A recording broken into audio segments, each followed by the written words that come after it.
visai pasaulei toreiz bija viena mēle un vienāda valoda, un kad tie savas teltis pārcēla austrumu virzienā, tad tie atrada līdzenumu Sineāra zemē un tur apmetās un teica cits citam: iesim un taisīsim ķieģeļus un dedzinātos dedzināsim, jo ķieģeļi tiem noderēja akmeņu vietā un zemes pīķi skaļķu vietā, un tie teica: celsim sev pilsētu ar torni, kura virsotne sniedzas debesīs.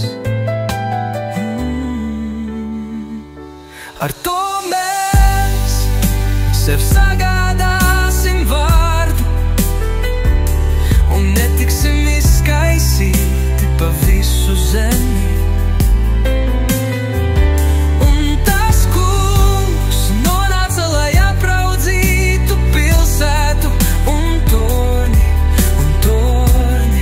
ko cilvēku bērni cēla. Un tas kungs sacīja: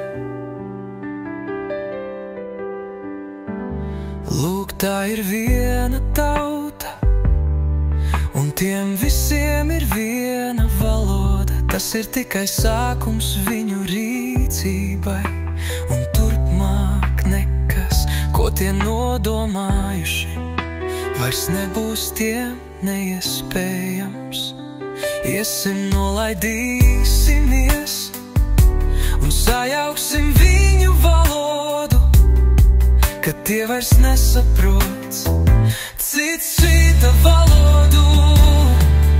Un tas kungs tos izklīdināja no tās vietas pa visu zemes virsu, un viņi mitēja celt pilsētu. Tāpēc tās vietas vārds tika nosaukts Bābele, jo tur tas kungs sajauca visas zemes valodu.